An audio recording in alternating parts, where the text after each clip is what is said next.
Selamat datang sahabatku dimanapun berada. Kali ini, saya akan membahas alur cerita, Battle Through the Heavens versi novel di ranah Kaisar Dewa. Harap maklum, jika antara narasi dan gambar tidak nyambung, karena apa yang saya sampaikan ini, belum rilis filmnya, matur suwun. Melihat Yueru, yang lemah di depannya, Xiao Yan juga memindahkannya ke tempat peristirahatan untuk istirahat yang baik kemudian, di mata penonton yang terpana, selusin pil obat muncul di tangan Xiao Yan. Pil itu dikelilingi oleh lingkaran pil yang samar, dan orang-orang dengan mata yang tajam dapat mengetahui bahwa itu berasal dari tangan para alkemis tingkat tinggi. Selain itu, ada lusinan dari mereka di tembakan pertama, dan orang-orang di aula tercengang oleh begitu banyak uang. Makanlah, kamu akan pulih lebih cepat setelah memakannya. Kamu tidak perlu menggunakan kekuatan semacam ini lagi di masa depan. Xiao Yan juga tidak berdaya, Yueru baru saja menggunakan kekuatan yang bukan miliknya untuk melindungi hukum. Dia juga melihatnya di matanya, dia bisa melakukan ini secara kebetulan. Xiao Yan tidak bisa menahan perasaan sedikit emosional, tapi Xiao Yan juga bukan orang yang bertele-tele, mengetahui bahwa meskipun satu wali telah diselesaikan, ada 5 wali lain yang juga merawat Yueru. Xiao Yan, kamu bajingan. Jangan datang dan bantu aku. Wu Huan juga melihat bahwa Xiao Yan dan yang lainnya telah mengakhiri pertempuran mereka dan tidak bisa menahan diri untuk berteriak keras. Tapi bagaimana Xiao Yan bisa memiliki pengetahuan yang sama dengan seni bela diri ini? Jika sudah terlambat untuk menghindari pertempuran semacam ini, bagaimana dia bisa mengambil inisiatif untuk naik? Tidak selalu salah untuk keluar dan membela diri. Kecuali Xiao Yan dan yang lainnya, pertempuran di 5 tempat lainnya juga tidak menguntungkan. Adapun wali abu-abu yang dihadapi Xiao Yan dan yang lainnya, itu bukan karena wali itu terlalu lemah, tetapi karena tanda misterius di dahi Yueru terlalu kuat. Cahaya bulan yang cerah langsung memenjarakan semua energi spiritual di sekitar wali abu-abu, dan bahkan dendam di dalam wali abu-abu memiliki sedikit pemadatan adegan orang tersebut. Bagaimanapun, sesuatu yang dapat dikaitkan dengan Dou Xian pasti luar biasa. Melihat bahwa Xiao Yan dan yang lainnya mengakhiri pertempuran, yang lain yang hadir juga tahu bahwa mereka berencana untuk melakukan pukulan terakhir. Boom boom boom. Kekuatan mengerikan terpancar dari Wang Zong, dan kemudian perlahan mengalir ke pedang hitam di tangannya. Pedang hitam itu sederhana dan sederhana, membuatnya terlihat seperti pedang raksasa kuno. Anehnya, bahkan jika Wang Zong dengan marah menuangkan dendam besar ke dalam pedang hitam itu tidak memiliki kekuatan apapun. Mungkinkah ada yang salah? Orang-orang kuat yang hadir tidak bisa tidak berpikir, tetapi kemudian mereka memikirkannya lagi, orang gila pedang di kota Raja Pedang yang bermartabat seharusnya tidak seperti ini. Puf engah. Wang Zong masih memiliki keinginan kuat untuk bertarung di matanya. Dari pertempuran dengan wali ini barusan, persepsi Wang Zong tentang niat pedang telah meningkat pesat. Angkat aku. Setelah Wang Zong selesai berbicara, ada tatapan sengit di matanya, dan kemudian dia mengangkat pedang hitam di tangannya. Pedang hitam itu terangkat, dan segera memancarkan suasana yang mengerikan. Bayangan pedang yang tak terhitung jumlahnya muncul di sebelah pedang hitam, mengaum ke arah penjaga. Pedang kerusakan untuk membunuh. Pada saat ini, mata Wang Zong menunjukkan banyak kegilaan, dan pedang hitam di tangannya juga meledak dengan kekuatan luar biasa. Ini adalah ranah kesatuan manusia dan pedang. Ada banyak orang cerdas yang dapat melihatnya secara sekilas, meskipun Wang Zong baru saja memulai dengan kesatuan pedang, dia tidak terkalahkan di antara rekan-rekannya. Kesatuan manusia dan pedang adalah perpaduan antara kekuatan manusia dan kekuatan pedang, kekuatan keduanya sangat menakutkan. Boom boom boom. Hasil dari lingkaran pertempuran menghilang, dan wali juga terbatuk beberapa kali, dan kemudian seteguk darah menyembur keluar. Ketika wali melihat ini, dia juga kembali ke tangga batu. Jika dia kalah, dia kalah. Tempat ketiga untuk bertarung. Seluruh tubuh Sun Ming memancarkan aura mengerikan dan kejam. Bahkan jika dia penuh dengan bekas luka, itu tidak mempengaruhi serangan Sun Ming pada penjaga sama sekali. Satu pukulan, sebuah tendangan. Dengan pertempuran terus-menerus seperti itu, darah hanya akan membuat efek menjengkelkan Sun Ming semakin nyata.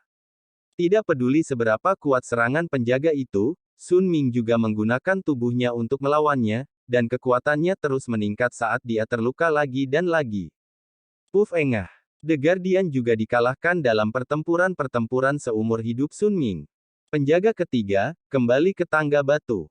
Iblis terus-menerus berurusan dengan Wali, mengandalkan gerakannya sendiri yang kuat dan fleksibel, menghindari serangan Wali, dan kemudian memberikan Wali serangan balik yang kuat. Feng Yi tahu bahwa dia tidak bisa bertarung dalam pertempuran yang sebenarnya, jadi dia memperhatikan waktunya dengan cermat, dan serangan jiwa yang mengerikan langsung menyerang penjaga. Bahkan dengan kekuatan penjaga puncak Samsung Dodi, menghadapi Feng Yi, yang berdedikasi untuk mempraktikkan teknologi pemurnian obat dan kekuatan jiwa, itu masih tidak nyaman. Bagaimanapun, Feng Yi adalah jiwa kaisar, dan jiwa kaisar menambahkan serangan jiwa yang menakutkan, dan penjaga juga lamban untuk sesaat pada saat ini, dan monster itu mengambil kesempatan dan mengalahkannya dengan satu pukulan. Akibatnya, Wali keempat gagal. Wali kelima, ilusi bela diri dan orang mati yang masih hidup. Mayat hidup, dikelilingi oleh ki pertempuran hitam, menghadapi penjaga dengan atribut api, dan orang mati, yang ki pertempuran hitamnya ditekan dalam atribut, tidak punya pilihan selain melakukannya, dan kemudian dia bisa membantu Wu Huan di medan perang, samping. Wu Huan juga melihat hasil di tempat lain, dan terlepas dari hal lain, dia menggunakan energi dendamnya untuk mengalahkan penjaga dengan sekuat tenaga. Wali kelima gagal. Melihat wali keenam, dengan berlalunya waktu, dia benar-benar pulih ke kekuatan setengah langkah Dou di bintang 4, tidak mengherankan bahwa ratusan orang berjuang untuk mengatasinya. Bum bum bum. Roh-roh juang yang ganas menyerang penjaga itu ke segala arah. Penjaga juga melambaikan tangannya dengan santai dalam menghadapi bahaya, dan semangat juang yang tampaknya tirani itu hancur. Pertempuran lain di lapangan juga sudah berakhir, tetapi Brigade 100 orang mereka masih bertarung. Semuanya, wali ini sudah berada di akhir pertempuran, selama kita bekerja sama dan menyerang dengan seluruh kekuatan kita, kita pasti akan bisa mengalahkannya. Baisan juga berdiri saat ini dan berkata, penjaga terakhir saat ini, setelah mengalahkan penjaga ini, dia bisa mendapatkan keterampilan bertarung tingkat abadi, dan bahkan, disebut keberuntungan besar. Ketika semua orang mendengar kata-kata Baisan, mereka merasa itu masuk akal, dan segera membangkitkan semangat juang di seluruh tubuh, dan kemudian semangat juang yang berwarna-warni dalam tim 100 berkumpul bersama, berubah menjadi naga besar, mengaum dan mengaum ke arah penjaga, pergi. Kekuatan mengerikan itu langsung menembus pertahanan wali, dan kemudian menghantam tubuh wali dengan kejam. Bum bum bum. Lingkaran energi menakutkan meledak, dan hanya penjaga di depannya yang juga mundur beberapa langkah di bawah kekuatan mengerikan itu. Akibatnya, 6 wali telah dikalahkan, dan mereka yang mengalahkan wali mendapat cahaya keterampilan bertarung tingkat peri pada wali. Dia langsung kembali ke tangga batu, dan kemudian melihat pakaian putih di bawah tulang. Karena kamu bisa lulus penilaian, itu saja. Keberuntungan besar ini seharusnya menjadi milik generasi mudamu. Mengenakan pakaian putih, dia menoleh perlahan dan melihat suasana tidak stabil dari orang-orang di aula. Kemarilah untukku, nak. Mengenakan pakaian putih dan menghadap Xiao Yan, dia meraih kekosongan, dan kemudian Xiao Yan muncul di depan yang pertama. Apa yang menarik perhatian Xiao Yan adalah wajah yang halus, dengan tubuh yang ramping dan pakaian putih yang begitu menonjol. Jika bukan karena melihat dari dekat, Xiao Yan tidak akan percaya bahwa akan ada pria yang begitu lembut di dunia. Kemudian, berpakaian putih, dia juga meraih kehampaan. Kenapa kamu menyelinap sejak kamu di sini? Bang bang bang. Ruang hancur, memperlihatkan seorang gadis dengan topi bambu dan teratai hijau di kakinya. Bang bang bang. Saat jubah putih meraih kehampaan di depannya, seorang gadis muncul di kehampaan yang tersembunyi. Senior memiliki penglihatan yang sangat bagus. Kekosongan di depan pakaian putih itu tiba-tiba pecah, memperlihatkan seorang gadis bertopi. Dalam benak Xiao Yan, ada rasa kantuk sesaat ketika bel perak berbunyi. Harus diketahui bahwa Xiao Yan memiliki jiwa kaisar Rilem, dan satu-satunya hal yang dapat menyebabkan Xiao Yan mengalami situasi seperti itu adalah penindasan mutlak terhadap alam semesta, kekuatannya. Tapi kemudian Xiao Yan kembali sadar, karena pria berbaju putih ini tidak menyerangnya, itu bukan hal yang buruk untuk dipikirkan, mari kita selangkah demi selangkah. Xiao Yan punya rencana di hatinya, dan segera ada kilatan kejutan di matanya, dia buru-buru mengangkat kepalanya, dan kemudian melihat cahaya biru merah di depannya hancur dari depan pakaian putih, dan kekosongan yang hancur akhirnya berubah menjadi kursi teratai biru merah. Di lotus hijau, ada lekukan anggun, dahi ditutupi dengan topi bambu, dan meskipun ada tule menutupi pipi, sepasang mata seperti kristal membuat seluruh dunia di aula ini, sesaat redup.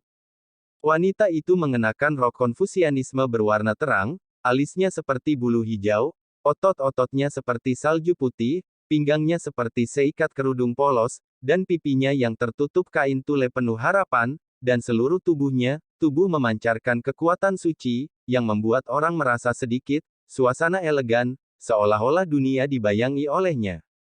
Wanita seperti itu, temperamen yang begitu indah, dan kekuatan seperti itu, memang langka di dunia.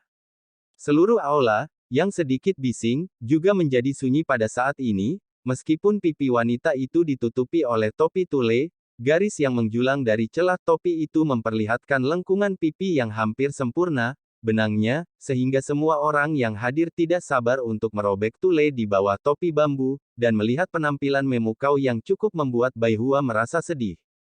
Wanita yang cantik. Mata Xiao Yan menatap wanita dalam rok Konfusianisme dengan kaki telanjang giok dan menginjak King Lian, tapi dia tidak bisa menahan napas dalam-dalam di dalam hatinya. Di antara wanita yang pernah dilihatnya, Cailin adalah wanita tercantik yang dia miliki, pernah terlihat ini memiliki gaya, tetapi di depan wanita misterius di depannya, dia masih sedikit lebih rendah. Namun, meskipun suara wanita ini lembut dan lembut, Xiao Yan belum pernah melihat kelembutan sedikit pun di mata sebening kristal itu, tetapi sebaliknya, itu adalah ketidakpedulian yang mendalam yang menolak orang lain. Memikirkannya, wanita ini jelas merupakan tipe orang yang panas di luar dan dingin di dalam. Itu seperti bunga cantik yang tidak pernah mekar di tanah es dan salju selama ribuan tahun. Wanita seperti ini bahkan lebih sulit untuk dihadapi daripada wanita dengan penampilan yang dingin, belum lagi kekuatan dan penampilan menjadi satu. Siapa wanita ini? Xiao Yan memiringkan kepalanya, memandang Yueru di bawah tangga batu, dan berkata dengan lembut. Yueru sedikit mengernyit, dan ada keraguan di matanya, bahkan dengan penampilan dan temperamennya, dia tidak bisa menahan rasa cemburu di hatinya. Wanita ini tampaknya memiliki banyak latar belakang, adapun apa latar belakangnya, saya tidak dapat mengetahui identitasnya. Bai San, yang berada di samping, menyela saat ini. Mampu menggunakan kekosongan untuk bersembunyi di bawah kelopak mata seseorang yang berpakaian putih, wanita ini pasti bukan orang biasa. Xiao Yan juga sedikit mengangguk dan bergumam di dalam hatinya. Nama gadis kecil itu adalah Su Sueying, dan dia datang ke sini kali ini hanya untuk menggunakan darah kaisar. Wanita menakjubkan itu jatuh dari udara, kaki gioknya perlahan berdiri di atas platform lotus, seperti wanita yang keluar dari dunia ini. Aku tidak menyangka kalian orang-orang dari benua Tianyuan akan tertarik dengan benua Xuanlingku. Wu Huan memandang wanita misterius itu, dengan sedikit berapi-api, wanita cantik seperti itu, selama dia laki-laki, dia akan tergoda, tapi dia tidak ingin menyembunyikannya. Itu hanya kebetulan. Kemudian Su Sueying berkata sambil tersenyum, lalu matanya beralih ke pakaian putih, dan dia berkata dengan lembut, karena senior telah menjaganya selama ribuan tahun, itu harus diserahkan kepada kita, ayo keluar dan lihat baik-baik, di dunia yang hebat ini. Aku telah menjaga aula selama ribuan tahun, bukankah itu yang kamu katakan? Tapi apa yang kamu katakan itu benar, jika orang-orang yang hadir tidak memiliki kekuatan api untuk melindungi tubuh mereka, mereka harus pergi secepat mungkin. Jubah putih juga tertawa. Wu Huan, orang mati yang hidup dan Feng Yi, putra surga yang bangga, mendengar berita itu, dan kemudian melihat Xiao Yan di depan pakaian putih, jelas bahwa anak Xiao Yan memiliki kekuatan api yang sangat kuat. Brengsek, apakah kita menyerah begitu saja ketika kita sampai di sini? Pasti ada beberapa orang yang hadir yang tidak mau mengatakannya. Memasuki reruntuhan yang ganas dan berbahaya ini, awalnya berjalan di ujung pisau, tetapi semuanya berada di aula utama, hanya beberapa langkah dari benda yang paling berharga. Pada saat ini, jelas tidak ada yang akan melakukannya. Ada beberapa pria kuat di aula yang jelas tidak mau pergi seperti ini, jadi mereka terbang menuju kerangka di balik jas putih, mencoba mendapatkan harta kecil itu. Bang bang bang. Sebelum beberapa orang terbang melewati tangga batu, mereka berubah menjadi kabut darah di bawah kekuatan mengerikan pakaian putih, dan bahkan jiwa mereka tidak punya waktu untuk melarikan diri. Mengenakan pakaian putih, tubuhnya ditutupi dengan ki pertempuran, dan kekuatannya yang menakutkan langsung menyebar di aula. Kaisar Pertempuran Bintang 5. Orang-orang yang hadir tidak bisa tidak terkejut, dan kekuatan orang berpakaian putih ini jelas lebih dari Doudi Bintang 5. Perbedaan antara Doudi Bintang 3 dan Doudi Bintang 4 bahkan tidak sedikit, bahkan jika putra favorit surgawi dari 7 kota besar bertarung melawan Doudi Bintang 4, tidak ada peluang menang. Setelah berpikir sejenak, hidup masih mengalahkan keserakahan. Lagi pula, jika Anda menikmati harta yang baik tanpa hidup Anda, itu hanya akan menjadi murah bagi orang lain. Selain itu, ada juga beberapa bahan surgawi dan harta duniawi di reruntuhan ini, dan 7 favorit surga besar juga memperoleh keterampilan berjuang peringkat abadi, yang bukan keuntungan kecil. Meskipun dia tidak berdaya, dia harus meninggalkan aula. Pergilah. Yueru, hati-hati setelah itu, tunggu aku kembali. Xiao Yan juga melihat bahwa 6 penjaga yang terluka dan wanita berpakaian putih di aula masih menakjubkan. Bisakah kamu mengatakannya sekarang? Mengapa kamu ingin menekan kekuatanmu sendiri untuk memasuki reruntuhan ini? Mengenakan pakaian putih, dia melihat semua orang di aula pergi, dan kemudian bertanya pada wanita di panggung King Lian.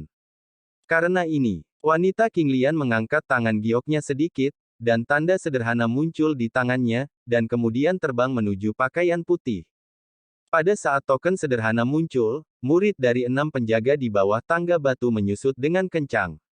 Berpakaian putih, dia perlahan menangkap token yang terbang dari wanita King Lian, dan energi panas datang dari tangannya, dan kemudian dia perlahan-lahan menyebarkan token di tangannya. Api. Hanya ada satu kata besar di token. Kemudian, berpakaian putih, dia perlahan menutup matanya. Apakah dia baik-baik saja? Dia telah menunggu seseorang. Segera setelah mengenakan pakaian putih, dia juga membuka matanya, jelas terlihat tak terbayangkan. Betulkah? Apakah itu benar atau tidak? Bisakah kamu mengetahui apakah senior pergi melihatnya? Wanita itu juga berkata dengan tenang. Xiao Yan juga mendengar bahwa orang-orang di depannya ini telah bermain teka-teki bodoh, dia bingung dan tidak mengerti sama sekali. Namun, saya masih belajar beberapa informasi darinya. Meskipun pembangkit tenaga listrik Kaisar Dou Bintang 4 dilarang memasuki reruntuhan, kecantikan menakjubkan yang berdiri di atas panggung King Lian jelas telah menekan kekuatannya, jadi dia bersembunyi di kehampaan, menunggu Xiao Yan dan yang lainnya memecahkannya. Krisis di aula utama dibuat baik oleh tembakan. Apalagi Xiao Yan juga merasakan aura berbahaya dari wanita King Liantai. Xiao Yan sendiri adalah kekuatan Kaisar Dou Bintang 3 di panggung tengah, dan persepsi kuat dari alam dewa dikombinasikan dengan kekuatan 3 transformasi misterius api langit, bahkan pembangkit tenaga listrik di tahap awal Kaisar Dou Bintang 4 memiliki kekuatan untuk bertarung, tetapi di depan tatap muka wanita yang menginjak King Liantai dipenuhi dengan ketakutan yang mendalam. Bahkan api aneh yang selalu diandalkan Xiao Yan tampak bergetar. Bahkan jika wanita menakjubkan di depannya menekan kekuatannya, dia sekarang hanya memiliki kekuatan puncak bintang 3 Doudi, tetapi kekuatannya yang sebenarnya di luar dugaan Xiao Yan. Wanita King Lian saat ini juga jauh lebih kuat dari Xiao Yan, tidak heran Xiao Yan merasa seperti ini. Wanita ini benar-benar tidak mudah. Raja Naga Emas di atas ring telah mengamati Xiao Yan sejak dia memasuki formasi, dan kemudian pertempuran dan terobosan antara Xiao Yan dan Wali semuanya ada di matanya, jangan menyerah terlalu banyak. Xiao Yan secara alami tidak merasakan ini, dan kemudian dia mendengar wanita berpakaian putih dan King Lian berbicara di aula. Hai, mengenakan pakaian putih, dia juga menghela nafas. Apa yang terjadi saat itu benar-benar salahku, melihat kehampaan yang jauh, dia bergumam pada dirinya sendiri. Karena kamu memiliki hubungan dengannya, maka aku juga akan membantumu. Di depanku ada kerangka pemilik peninggalan ini, karena transaksiku dengannya, aku ingin melindunginya agar warisannya bisa berlanjut. Esensi dan darah yang Anda butuhkan harus ada di tulangnya. Namun, anak ini juga memiliki modal, dan orang-orang yang dapat dipilih oleh peri api sangat luar biasa, jadi aku tidak dapat membantumu selanjutnya. Keberuntungan adalah masalah kecocokan, jika tidak maka akan kontraproduktif, ucapnya juga pelan saat berpakaian serba putih. Ketika Xiao Yan mendengar bahwa itu juga tergantung di udara, hatinya langsung jatuh, dan dia berpikir bahwa pria berpakaian putih ini akan menghalangi, namun, kekuatan pria berpakaian putih ini benar-benar menakutkan, bahkan jika dia bisa melihat rahasia Xiao Yan secara sekilas, peri api disembunyikan oleh Xiao Yan ketika dia harus memasuki aula, dan masih ditemukan. Ya ah! Xiao Yi juga muncul dari tubuh Xiao Yan saat ini, berdiri di bahu Xiao Yan dan mengoceh tanpa henti. Wanita yang menginjak King Lian juga menatap Xiao Yi di bahu Xiao Yan dengan penuh minat. Peri api adalah hal yang langka di dunia. Untuk mendapatkannya, Anda tidak hanya harus memiliki cukup peluang, tetapi juga memiliki hati yang jujur, jika tidak, Anda tidak akan bisa mendapatkan persetujuan peri api. Misi saya juga telah selesai, dan siapapun yang mendapatkan keberuntungan selanjutnya tergantung pada kemampuan Anda sendiri. Ini juga saatnya untuk kembali dan menangani beberapa hal. Ayo pergi. Segera setelah dia selesai berbicara dengan pakaian putih, dia terbang langsung keluar dari aula, dan 6 penjaga relik mengikuti di belakang. Dia disembuhkan dengan kecepatan yang terlihat dengan mata telanjang di bawah dendam putih yang ditutupi pakaian putih. Di aula utama, hanya Xiao Yan dan wanita King Lian yang tersisa, dan seluruh ruang menjadi sunyi. Setelah 7 dari mereka pergi dengan pakaian putih, gerbang perunggu sederhana muncul di garis pemisah asli dan perlahan ditutup. Meskipun mereka berdua tidak terlalu khawatir tentang kemunculan tiba-tiba dari gerbang perunggu, Xiao Yan menatap wanita King Lian dan hatinya tenggelam, wanita misterius yang menginjak lotus hijau. Wanita King Lian melihat sekeliling, jelas melihat ke aula utama. Aula batu tidak terlalu mewah, tetapi terlihat sangat sederhana, kosong, dan tidak ada terlalu banyak dekorasi. Mata wanita King Lian berbalik di aula batu, dan kemudian mengembun di tengah aula batu. Di sana adalah sarkofagus yang terbungkus rapat, dan di atas sarkofagus, sepertinya ada sesuatu. Pergilah. Wanita King Lian mengangkat tangan batu gioknya sedikit, dan dendam yang mengandung kekuatan api menyerang tulang tahta. Api dendam perlahan mengelilingi tangan kiri dan kanan kerangka tahta. Kemudian mereka berdua melihat bahwa ada 2 sinar cahaya menyilaukan di tangan kiri dan kanan kerangka singgasana. Xiao Yan menyipitkan matanya sedikit, fokus pada 2 berkas cahaya. Kemudian, dia samar-samar melihat bahwa pada kerangka singgasana, ada sekelompok sinar cahaya yang berdetak kencang di telapak tangan kiri dan kanan. Di antara 2 kelompok cahaya, di sebelah kiri adalah manik-manik hitam yang tampaknya dipadatkan oleh energi yang menyilaukan, yang berdetak dengan lembut, dan yang di sebelah kanan adalah manik-manik putih, yang juga memancarkan tidak kurang dari manik-manik hitam seperti kekuatan. Dan dengan pemukulan 2 manik-manik hitam dan putih, semangat juang di aula tampak bergetar. Kamu sudah sampai di sini, kamu tidak bisa menyerah jika kamu mengatakan apa-apa. Meskipun Xiao Yan merasakan bau yang sangat berbahaya dari wanita King Lian, energi menakutkan yang terkandung dalam 2 manik-manik membuat Xiao Yan mengerti, ini adalah harta terbesar dari reruntuhan. Semuanya sudah dekat, dan tidak ada alasan untuk menyerah. Sementara wanita King Lian sedang melihat ke aula utama, Xiao Yan ragu-ragu untuk sementara waktu, dan akhirnya sosoknya melintas, dan dia menaiki tangga batu dan langsung menuju tahta. Wanita King Lian itu juga dengan jelas memperhatikan tindakan Xiao Yan, dengan satu gerakan, telapak tangan Xiao Yan yang hendak menyentuh tahta diisolasi dari udara tipis, dan sangkar pertempuran Qi yang tak terlihat menjebak Xiao Yan. Xiao Yi, yang berada di pundaknya, melihat sangkar pendendam yang tiba-tiba, dan juga membuka mulutnya, dan nyala api putih susu yang menakutkan muncul dan terbang menuju sangkar. Puff engah. Api putih susu menyentuh sangkar pendendam wanita King Lian, dan sangkar pendendam langsung menguap menjadi ketiadaan. Hati Yin dan yang hitam dan putih, sekarang menarik. Raja Naga Emas terdengar di hati Xiao Yan dengan suara yang agak main-main. Apakah ini jantung yin dan yang legendaris? Mata Xiaoyan juga terkondensasi dalam manik-manik yang dipadatkan oleh dua kelompok cahaya, ada sedikit kejutan di matanya, dan langkah kakinya perlahan melangkah keluar. Namun, saat Xiaoyan melangkah keluar, suara samar dengan aura halus tiba-tiba terdengar di aula batu yang tenang ini. Ini bukan tempat yang seharusnya. Bahkan jika itu kamu dan lelaki kecil di pundakmu, itu tidak bisa menjadi lawanku. Jadi, ambil peri apimu dan keluar. Wanita Qinglian itu juga menatap Xiaoyan dengan dingin dan berkata. Langkah Xiaoyan terhenti, segera, dia perlahan mengangkat kepalanya, matanya menyipit dan melihat ke udara. Di sana, Qinglian ditangguhkan, melalui topi, dia samar-samar bisa melihat bayangan seperti teratai yang tenang, dia berada menggunakan sepasang mata yang sangat jelas sehingga tidak berfluktuasi sama sekali, menatapnya.